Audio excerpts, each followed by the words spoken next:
At last, mine.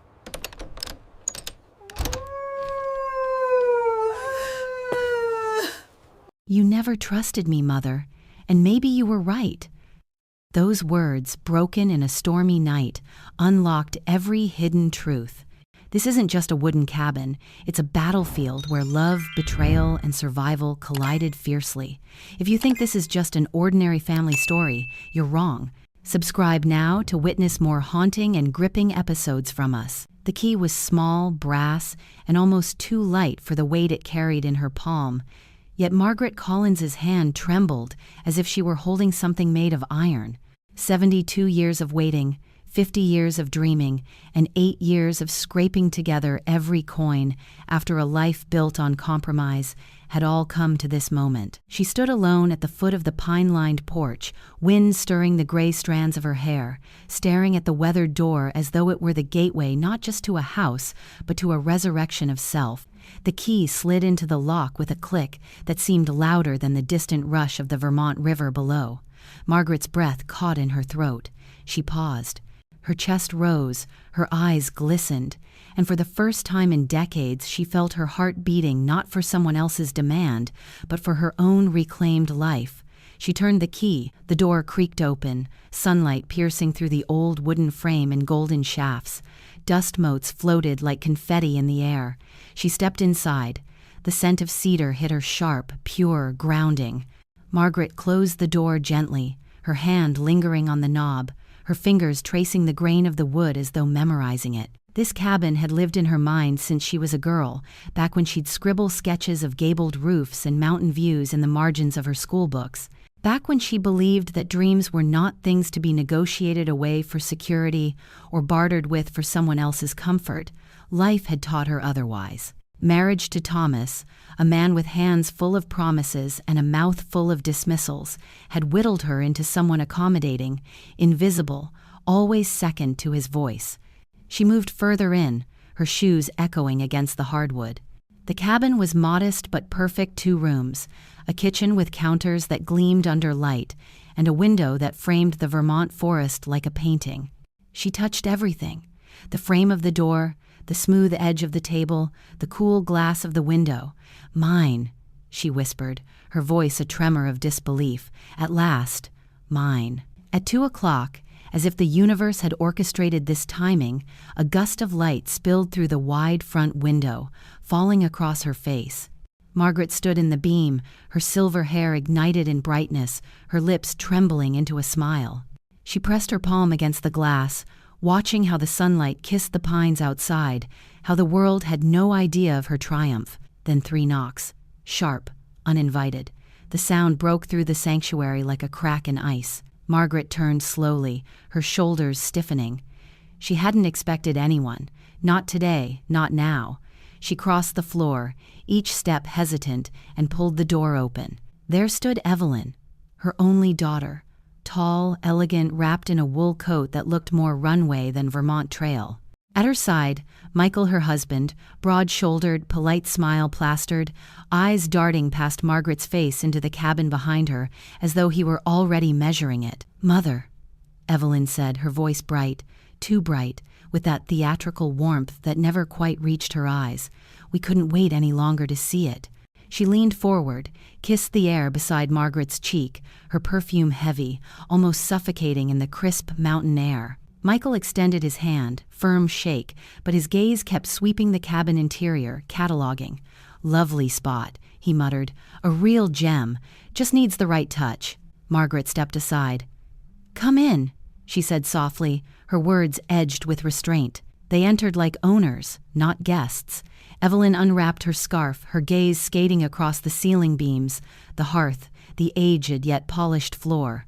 Michael tapped a wall with his knuckles, listening for hollowness, nodding as though already planning renovations. Margaret closed the door behind them, the warmth of the cabin suddenly thinning. "Mother, you've done well," Evelyn declared, spinning slowly in the center of the room. "Really? For someone your age, this is quite the accomplishment." The compliment, sugar-coated, carried the sting of condescension. Michael chimed in.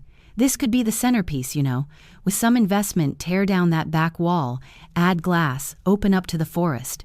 People would pay a fortune to rent a place like this for a season. Margaret's brows rose. Rent? Yes, Evelyn said quickly, stepping in front of her husband, smile sharpening.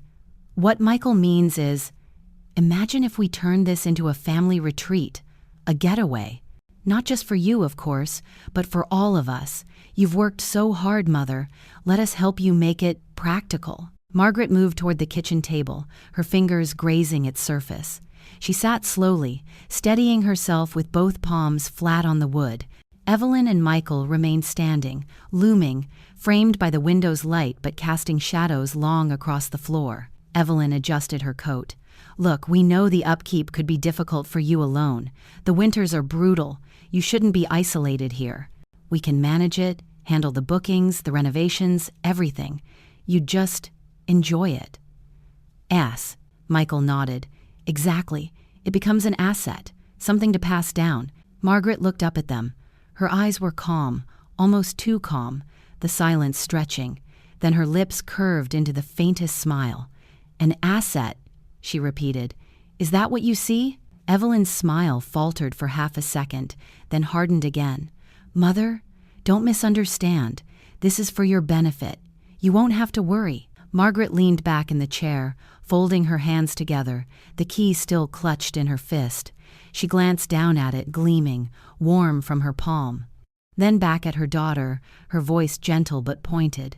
I worried enough for a lifetime. At 6:30, Evelyn moved closer, resting both hands on the back of a chair. Mother, think about it, this could be our family's legacy, a place people remember, a retreat with your name. Isn't that better than just an old woman in a cabin? Her tone carried the final twist, polished to sound like care but sharp enough to wound. Margaret only smiled again, lips thin, her eyes steady and unreadable. She nodded once, slowly, almost indulgently, as if agreeing to a child's fantasy. Yes, she murmured, her voice like a low current under the storm gathering outside. A legacy, how very practical. And in that nod, in that smile, behind those silver eyes, something unspoken ignited, the beginning of a different kind of game. Evelyn's heels clicked across the wood like a metronome of entitlement, steady, sharp, claiming rhythm where none had been invited. Michael followed, phone in hand, scrolling through apps and murmuring figures as though this cabin were already a property on his investment portfolio. Look at these beams, Evelyn said, running her manicured nails along the ceiling. They're sturdy, original, but imagine if we sanded, stained, and exposed more light. It would photograph beautifully. People pay for atmosphere, Michael. They pay for the story. Michael nodded, lifting his phone to take pictures. Square footage is modest, but location compensates. 2 miles from the trailhead, 10 from the ski lodge. It's prime. He moved toward the kitchen, tapping the counter. Stonework's dated. Replace with granite, maybe quartz. Add an island. Create a flow for entertaining. Margaret sat quietly on the edge of the porch, out of sight, listening to their voices weave through her house like smoke. They moved from room to room, cataloging, measuring with their eyes, talking in the language of possession. Guest loft, Evelyn declared in the small upstairs nook.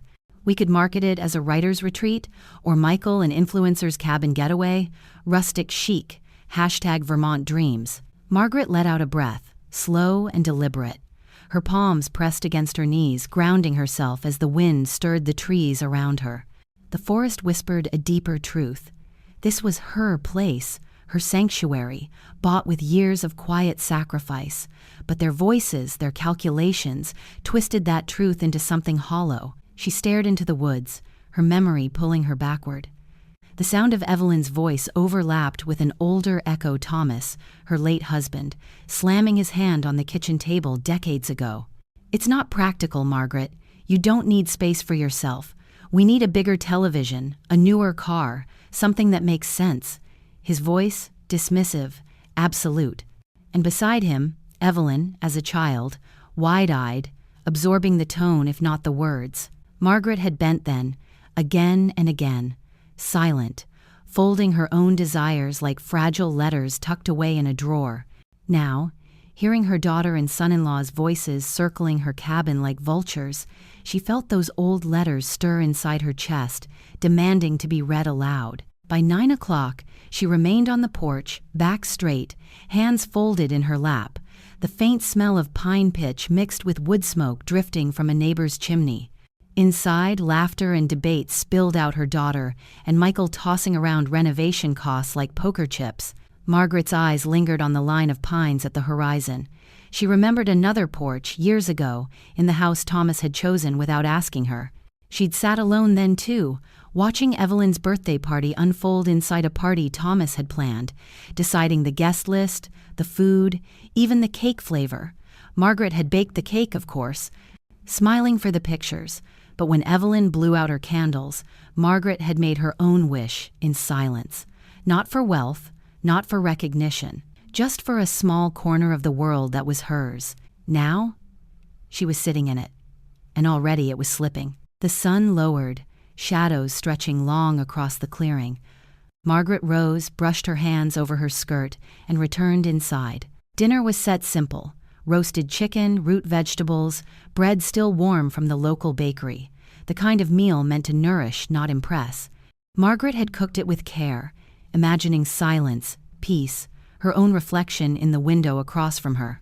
Instead, she faced Evelyn at the table, her daughter's voice sharp against the clink of utensils. "Mother, you can't seriously expect to handle all this alone."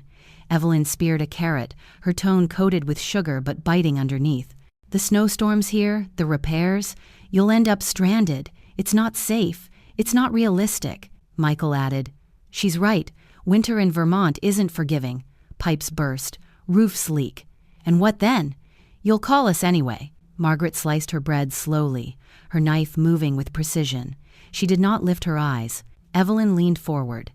"I mean, look at you. You're 72. This is too much. You need us." At 12 o'clock, Margaret placed her knife gently against her plate. She lifted her gaze at last. Her daughter's eyes sparkled, triumphant, certain she had proven her case. Margaret smiled, thin, controlled, razor-edged.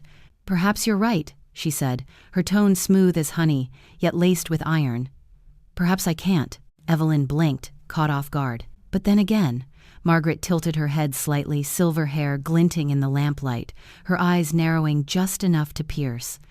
"Perhaps you don't know me as well as you think." Michael shifted in his chair. Evelyn straightened, her fork clattering softly against her plate. Something in her mother's voice, calm, deliberate, cut through the veneer of control. Margaret folded her hands on the table, still smiling that small, unreadable smile. Inside, though, a fire kindled. She had spent a lifetime yielding. Tonight she recognized the futility of argument. Argument was what Thomas wanted. Argument was what Evelyn expected.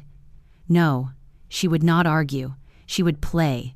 She would turn the game on its head. By 13:30, she leaned back, her smile still fixed, her eyes gleaming like sharpened glass. The words her daughter had spoken, "You can't manage alone," did not weaken her. They clarified her. Evelyn believed this cabin was already theirs, that Margaret's life, her choices, were open for negotiation. But Margaret knew something Evelyn didn't. Strength was not loud, nor was it brash.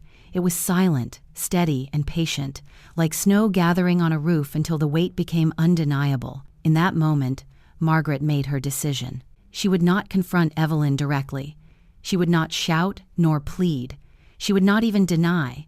Instead, she would set the stage, piece by piece. She would let Evelyn and Michael walk into their own undoing, believing themselves clever, entitled, invincible. And then, when the right moment came, Margaret would show them who truly owned this cabin, who truly owned herself. The smile lingered, faint, razor thin. Her eyes glinted cold. It was time to play her own game, a game only she knew had begun. At 14:10, Margaret stood by the small wooden phone table in the corner of the cabin, the rotary handset cold against her palm. The decision had crystallized in her chest like ice. She was done with being silent. Done with letting her daughter's voice define the narrative of this house, of her life. Tonight, she would begin to weave her own story, subtle, patient, unyielding. She dialed the first number by memory, her finger tracing the circle with a deliberate pause at each digit. On the second ring, a familiar voice answered. Meredith Hanson, came the warm tone, aged but still fierce, her oldest friend. Meredith, Margaret said, her voice smoothing into something calm but purposeful. It's me. I'm at the cabin now. Finally. How is it? Meredith asked, excitement bubbling. It's mine, Margaret whispered, then steadied herself. And I need you. I'm hosting a gathering this weekend, a small one. Old friends, neighbors, people who know what this house means. Can you come? The silence on the line carried a kind of recognition, a mutual understanding of what was truly being asked. I'll be there, Meredith said firmly. Margaret's lips curved. One by one, she called the others. Samuel, the retired teacher who still told ghost stories like sermons. Greta, whose bread fed half the valley. Harold and June, the couple from the next ridge who had once helped Margaret shovel her roof after a storm. Each invitation carried the same note of warmth laced with steel. Come to my home. Let's share an evening together. By the time she hung up, a circle had been drawn, invisible yet unbreakable.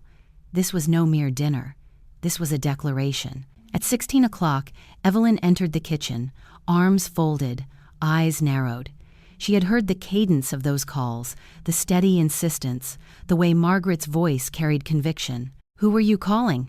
Evelyn asked. Friends, Margaret replied simply, smoothing her apron over her lap. Evelyn tilted her head. Friends? Out here? She let out a short, disbelieving laugh. Mother, what are you planning? Margaret turned, meeting her daughter's gaze directly. The weight of years pressed between them, the silences, the condescension, the times Evelyn had sided with her father's certainty over her mother's quiet resolve. Margaret's voice came low, even, edged with something Evelyn wasn't used to. I'm planning, she said, to let everyone see this home for what it is, to let you see it for what it is. She paused, her eyes sharp. So you'll understand it belongs to me, and always will. The air thickened. Evelyn's jaw tightened, her nails tapped against the counter, a rhythm of irritation. She searched for words but found none that could pierce the calm assurance radiating from her mother. At 18 o'clock, the wind outside began to rise. It swept through the pine trees like 1,000 whispers conspiring in the dusk. Branches rattled, shadows lengthened across the cabin floor. The sky pressed low, heavy with gray. Forecasts had mentioned snow, but this was different. This felt like a warning. Margaret stood by the window, watching the treetops bow beneath invisible hands. She knew these woods. She knew the language of the wind, the way it carried omens. A storm is coming, she murmured. Not just of weather, but of bloodlines, of truth, of reckoning. The scent of iron hung faintly in the air, like the prelude to snow. She wrapped her shawl tighter, but inside her chest, she felt strangely warm, as if the storm outside echoed the storm she had already summoned within. At 20 o'clock, she set the table, slowly, methodically. The clatter of porcelain against wood was steady, deliberate, ceremonial. She placed the plates just so, laid out the forks with precision, folded the napkins with a grace that belonged to someone who had served others all her life but now reclaimed the ritual as her own. The kitchen glowed golden from the lamplight. Shadows stretched across the walls like specters, but Margaret paid them no mind. She hummed softly, an old hymn she hadn't sung since her youth, a tune that rose and fell like breath against silence. On the table, simple foods took their place. Bread from Greta, root vegetables from her own basket, a pot of stew that simmered with quiet defiance. Nothing fancy, nothing extravagant, but every detail whispered of ownership, of intention, of heritage. As she moved from chair to chair, smoothing the cloth, adjusting the candle stubs she'd placed in jars, her lips curved into a smile. Not the polite, brittle smile Evelyn knew. This one was different, thin, private, with an edge that gleamed like a hidden blade. It was a smile of certainty. It was a smile that said, "The game has begun." And Margaret Collins, the quiet, underestimated, dismissed woman of 72 years, had just made her opening move. The lantern light trembled across the cabin walls at 2110, shadows bowing and stretching like silent witnesses as the table filled. Margaret stood at the head, her hands steady, her silver hair tucked behind her ears. On the table rested bowls of steaming potato soup, loaves of rough cornbread, and strips of venison jerky arranged on a wooden platter. The scent was earthy, rustic, rooted in the soil of Vermont itself. "Dinner is served," she said, her voice soft yet carrying across the room. The guests shifted uneasily in their chairs. Evelyn's friends, drawn from her Boston circle of wealth and ambition, looked down at their plates with faint dismay. This was not salmon draped in reduction sauce, not imported wine uncorked with flourish. This was survival food, frontier food, food with no apology. One woman with a jeweled brooch at her throat lifted a spoon, inhaled the thick steam, and tried to mask her frown. Another man pinched a piece of jerky between his fingers as though it might stain him. Evelyn laughed too brightly, leaning forward, trying to cover the awkwardness. "Mother, really, such a hearty spread." Margaret tilted her head, feigning innocence. "Oh, this is what we eat here. In Vermont, everyone eats like this." Her smile was plain, her tone gentle, yet the words landed with the weight of a gavel. At 23 o'clock, the table fidgeted. Forks clinked hesitantly. Napkins dabbed lips more from discomfort than from appetite. A murmur rose, thin as thread. Evelyn's cheeks flushed crimson. Her friends cast sidelong glances, measuring her, questioning the image she had promised them. The elegant daughter of refinement, seated now before soup too thick, bread too coarse, meat too wild. Michael sat rigid, his jaw tightening. His eyes flicked from the guests' strained expressions to his wife's faltering composure. When Evelyn tried to laugh it off again, rustic charm, "That's what my mother meant, right?" He didn't join her. His gaze cut through her words, sharp, almost accusatory. By 5 o'clock, Evelyn began to lose her rhythm. Her words stumbled, her gestures grew erratic, her laughter shrill and brittle. The harder she tried to control the room, the more control slipped from her fingers. One guest pushed aside the jerky untouched. Another whispered something, not quietly enough. Evelyn snapped at Michael. "Say something, won't you?" But he only shook his head, his silence a heavier condemnation than any outburst. Margaret's eyes gleamed in the candlelight. She refilled bowls slowly, deliberately, her every movement calm. She never raised her voice. She never defended herself. She simply let the silence grow teeth. Let it bite. At 7 o'clock, as the air sagged with discomfort, Margaret set down the ladle and folded her hands. She leaned slightly forward, her eyes sweeping the table, her smile thin and knowing. "You know," she began, her tone soft as velvet, "this table has seen more than meals. It's seen history, stories, shadows." The guests fell still. Even Evelyn froze, her wineglass hovering inches from her lips. Margaret's voice dropped, low, deliberate. "Many years ago, on a night not unlike this, a woman was found in these woods, snow up to her waist, eyes wide open. She had tried to make it home, but she never reached her door. When they found her, she was frozen, still clutching the key to her house. The room tightened. A chair creaked as someone leaned back. They laid her here, on this very table," Margaret whispered, her palm brushing the wood, slow and deliberate. Neighbors gathered around, the storm howling, candles burning low. She had died just steps away, but the snow covered her tracks. No one heard her cries. Some say you can still hear her on nights when the wind is sharp enough, calling for someone, anyone, to open the door. The fire popped. A draft slipped under the floorboards, cold against ankles. One woman gasped softly. Another man swallowed hard, staring at his untouched bread. Margaret let silence stretch like a taut rope. Then she smiled thin, eerie, unhurried. "Eat well, my friends, for the forest remembers those who do not respect its shelter." And in that moment, the cabin was no longer dinner. It was theater, a stage Margaret had built with food, with shadows, with silence. She had turned the table into a mirror, forcing them all to see themselves not as guests of luxury, but as intruders in a world they could neither tame nor own. The air was suffocating now, thick with unease. Evelyn's hand trembled as she set down her glass. Her friends avoided her eyes. Michael leaned back, his jaw tight, his expression unreadable. Margaret reclined in her chair, her face lit by firelight, her eyes cold as stone. She had begun her game, and everyone at that table knew it. At 28 to 10, the dinner had grown heavy with silence, the kind that clings to the air and presses on the chest. The potato soup had cooled, the bread sat torn and forgotten, the jerky untouched on the platter. Candlelight flickered across nervous faces, and then it slipped. A man in a tailored jacket, one of Evelyn's Boston friends, leaned too close to his glass of wine and muttered with a smirk he thought private but was not. "Maybe the renovations will help cover those debts you two have been juggling." The words landed like a stone in water. Ripples of shock spread instantly. Forks froze midair. Eyes darted. Someone coughed to cover the sound, but it was too late. The air had split. Evelyn stiffened, her spine straight as steel. Michael shot the man a look of warning, but the damage was done. Whispers swirled like smoke above the table. Fragmented phrases. "Debts? Juggling? Juggling?" "I heard something." Margaret did not move. She sat perfectly still at the head of the table, her hands folded, her face serene.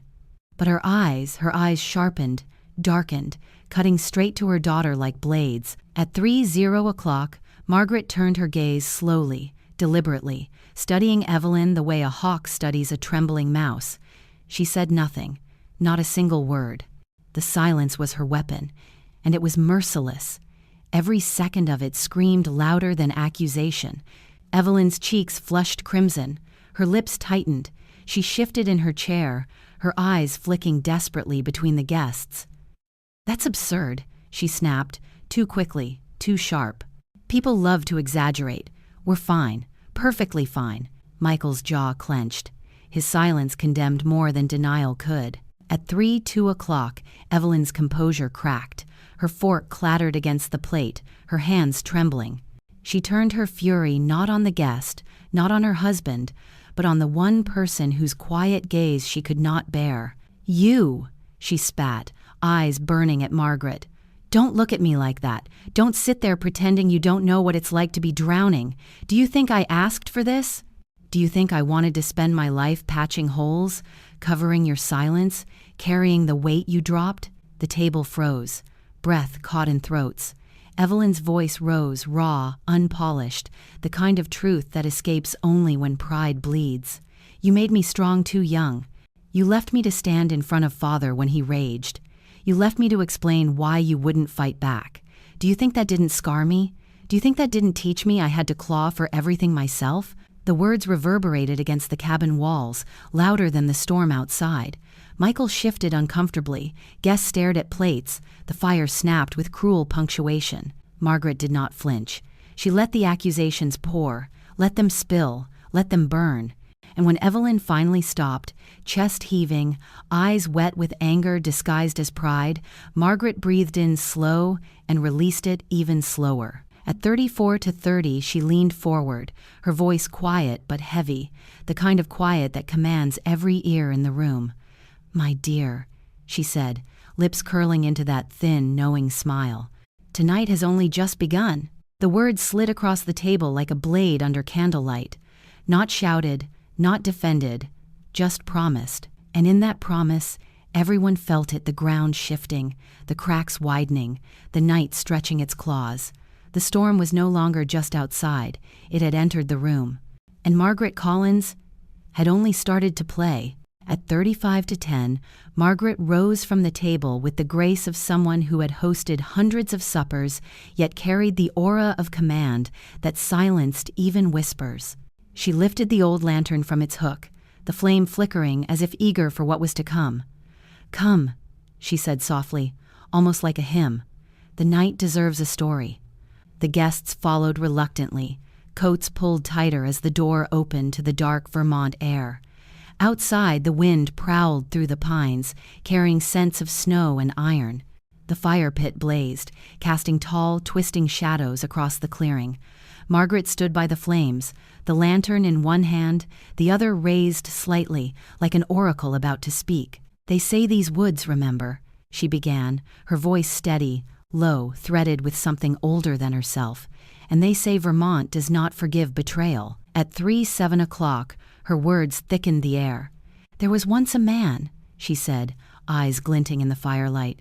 "A man who made promises with one hand and broke them with the other.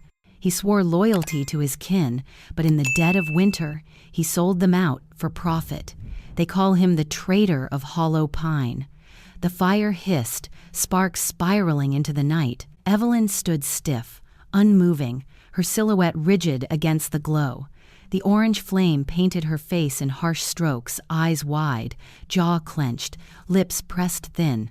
It was as if Margaret's story had wrapped itself around her like a snare, every word dragging her deeper into its coils. Margaret's voice sank lower, hypnotic. The villagers discovered his lies.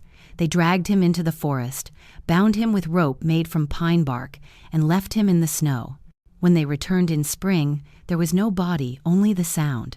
They say on certain nights, when the fire burns low and the wind cuts sharp, you can still hear him whispering bargains, still begging to trade his soul for another's. At 9 o'clock, a murmur rippled through the crowd. Guests shifted uneasily, eyes darting, whispers trailing like smoke. "Debts," someone muttered. "Promises."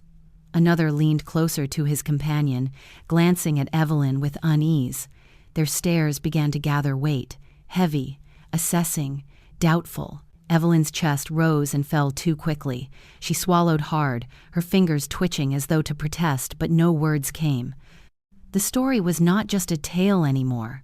It was an accusation disguised as folklore, and every guest could feel the blade beneath the velvet. At 41 to 30, Margaret stepped closer to the fire, her smile subtle, sharp, alive with certainty. She let the silence thicken until the wind itself seemed to pause. Then she whispered, almost tenderly, "Every story has its truth." She let her gaze sweep across the faces, then rest on her daughter, eyes locking, steel meeting fire. And some truths always find their way home. The flames snapped. The guests shifted back as though pushed by an invisible force. Evelyn stood in the circle of firelight, her mask cracking under the weight of eyes that no longer admired but questioned. And Margaret, calm as the forest itself, watched the fissures widen. Her game was working. The story had landed. The night belonged to her. At 42 to 10, the guests had barely settled back inside when Evelyn struck. The storm outside had thickened, winds clawing at the shutters, but her storm was louder. She dragged a folder from her designer bag, tossed it on the coffee table, and snapped it open.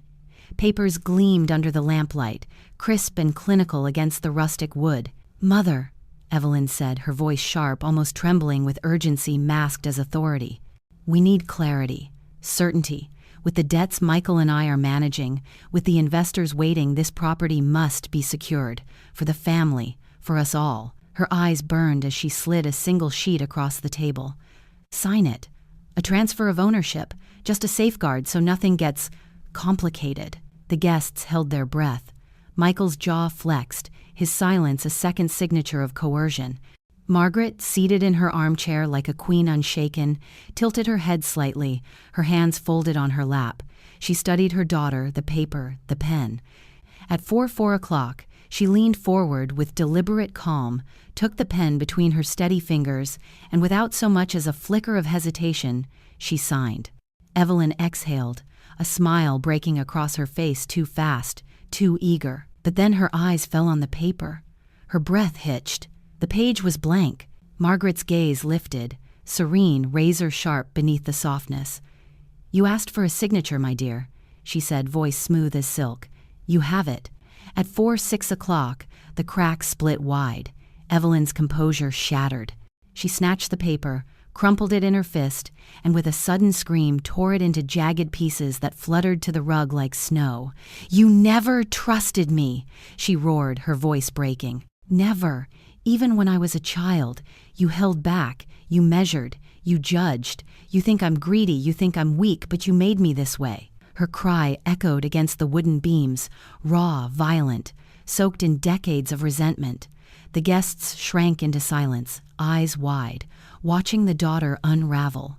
Michael tried to reach for her arm, but she jerked away, eyes glistening with rage and shame. At 48 to 30, the world itself answered. The wind howled with new ferocity, rattling the glass, slamming against the shutters. Snow whirled thick and merciless, plastering the windows in white. The cabin trembled with the force of the storm. The guests turned toward the sound, startled, as if nature had joined the confrontation. The windows shuddered in their frames, the panes ringing with a warning. A storm was no longer approaching, it was here. Inside, Evelyn's breath came ragged. Margaret sat still, composed, her eyes fixed on her daughter with a look that carried both sorrow and unyielding resolve. Between them, the air felt like glass stretched, cracking, ready to break. The storm outside was fierce, but the storm inside the Collins cabin was worse. At 49 to 10, the storm broke like a beast tearing loose from its chains. Wind screamed against the timber walls, shaking the cabin so violently that cups rattled on shelves, and the rafters groaned as though about to split. Snow battered the windows in waves, plastering them with thick white sheets. Then, sudden, absolute darkness.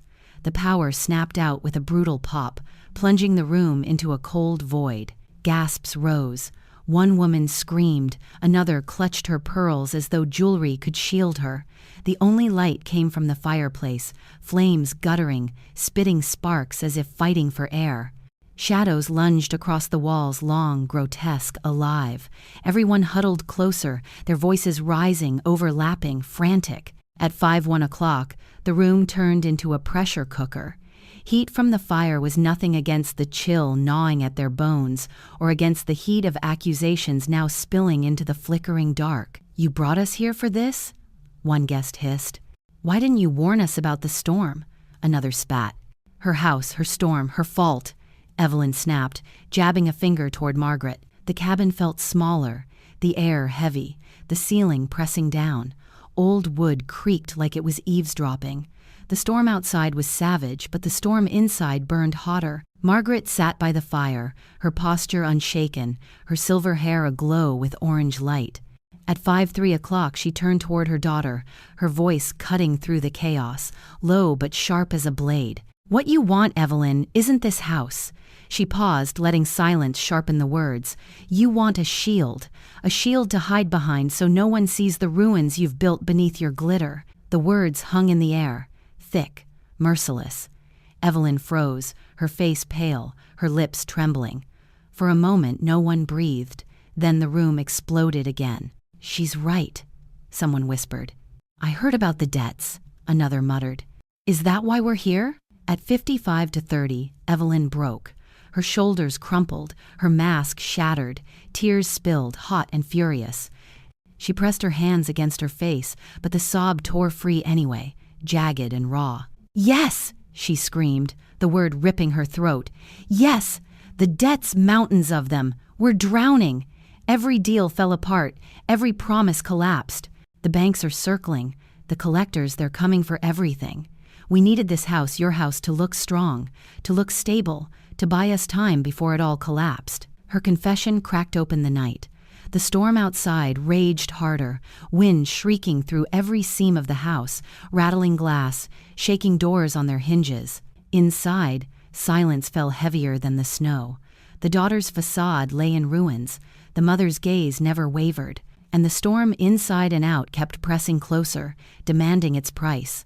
At 56 to 10, the cabin seemed to shrink beneath the roar of the storm. The windows pulsed as if they might shatter.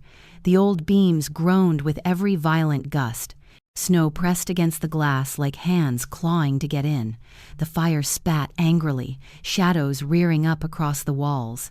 The air was thick, suffocating, every breath edged with the sound of Evelyn's ragged crying. And beneath it all, the storm's howl seeped through the wood like a judgment, like a verdict. The guests sat frozen in silence, their fine clothes rumpled, their jewelry dulled in the firelight. Fear clung to them. Yes, but so did shame, curiosity, a restless recognition that they were witnessing something raw, something no polite dinner party would ever show them. At 8:05, Margaret rose, slowly, deliberately, her figure cast long and solemn across the trembling walls.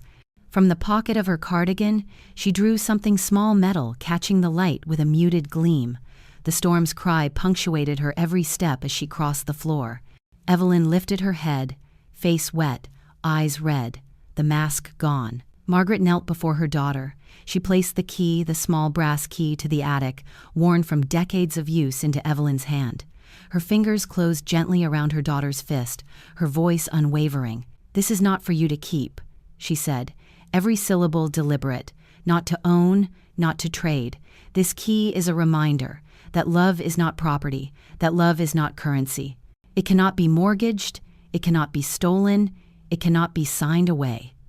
Her eyes glistened but did not break. "This key is to remind you that family is not something to bargain with when the world comes crashing down." At 6:00, Evelyn broke entirely. Her body sagged, her knees buckled.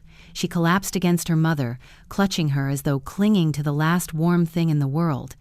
I'm sorry, Mama," she sobbed, her tears hot against Margaret's shoulder. "I thought I had to fight. I thought I had to win. But I was wrong." Margaret's arms folded around her, steady, strong, the storm hammering at the walls while she whispered over the roar. "You don't have to win, child. You only have to return to yourself." At 62:30, the guests, these neighbors, these so-called friends of Evelyn's, watched in silence. The same mouths that had curled in disdain over potato soup now softened. Faces that had brimmed with judgment now bent with humility. The storm raged on outside, snow tearing through the sky, but within the small wooden cabin, a different silence settled, heavy, reverent. For the first time that night, their eyes on Margaret were no longer skeptical, but filled with respect. And for Evelyn, they no longer looked at her as the glamorous daughter flaunting status, but as a woman undone, raw, reaching for her mother's embrace in the dark night of truth. At 63:10, the storm's roar softened, as though the sky itself had grown tired of its rage. The shrieking wind quieted into mournful sighs, and the snow that had pounded the windows eased into a steady, hushed drift. The cabin, battered but unbroken, stood proud in the white silence. Its beams, its timbers, its history all still intact.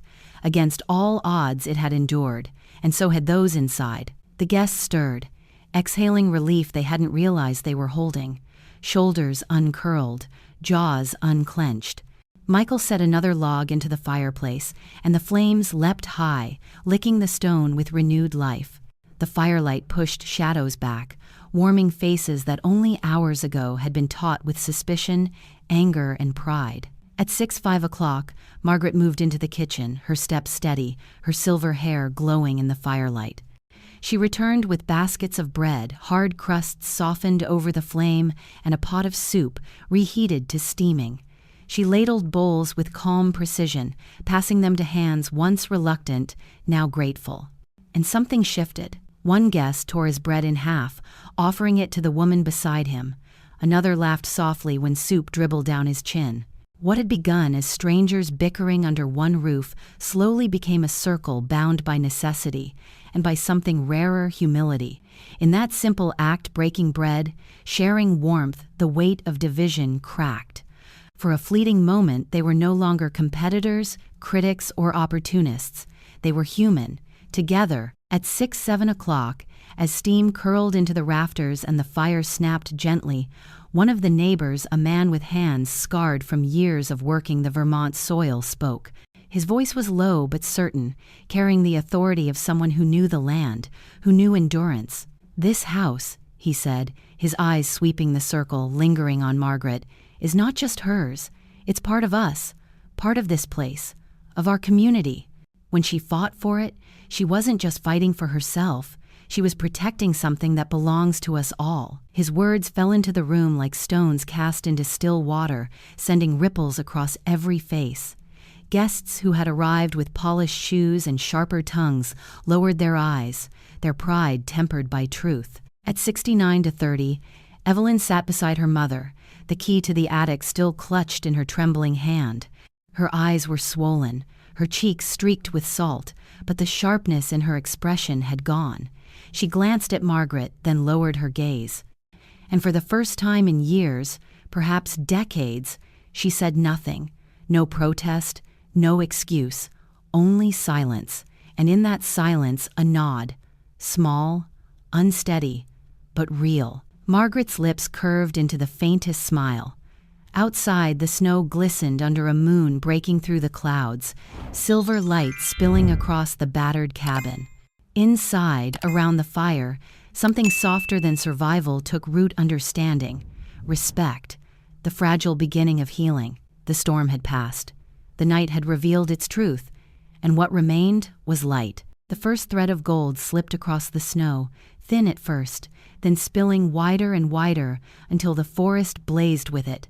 The storm had spent itself, leaving silence so pure it seemed sacred. Every branch of every pine wore a crown of frost. The cabin, battered yet unbowed, stood in the clearing like a sentinel.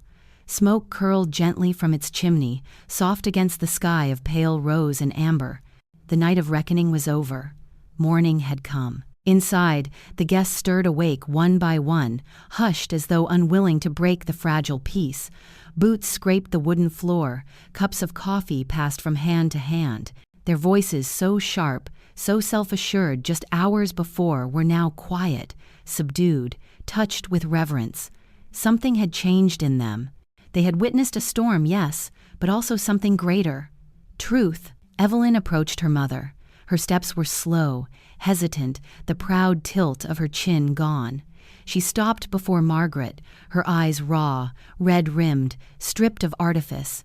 Her voice shook but did not falter. "I'm sorry, Mama," she whispered, and in that whisper was decades of swallowed grief. "I thought I could cover it all.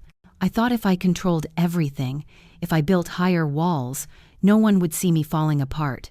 But I was wrong. I will face it. The debts, the shame, all of it.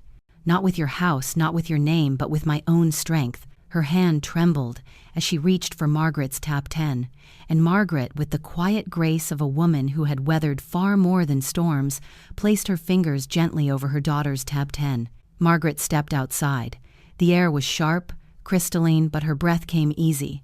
She settled onto the wooden chair by the porch, her blanket tucked around her shoulders, her gaze drifting across the endless white. There was no weight in her eyes now, only calm, only peace. A soft smile traced her lips, the smile of someone who had not only survived, but prevailed. She spoke, her words a murmur carried into the morning breeze. "I have lost nothing. I have only found everything again." Her voice dissolved into the hush of the woods, a vow whispered not for the guests, not even for her daughter, but for herself, for the girl who had once dreamed of this cabin, for the woman who had been silenced, dismissed, doubted, for the soul that now sat unshaken in her own place. The camera pulled back. First the porch, with Margaret sitting serene, then the cabin, framed by its tall, snow-draped guardians, then the forest, vast and white, touched by dawn. And finally, the small house, her house, glowing against the immensity of Vermont's winter wilderness. The light widened, brighter, golden, spilling across the pines, across the snow, across the roof of the cabin. A new chapter had begun, a story not of loss, but of reclamation. A story written entirely in Margaret Collins's hand.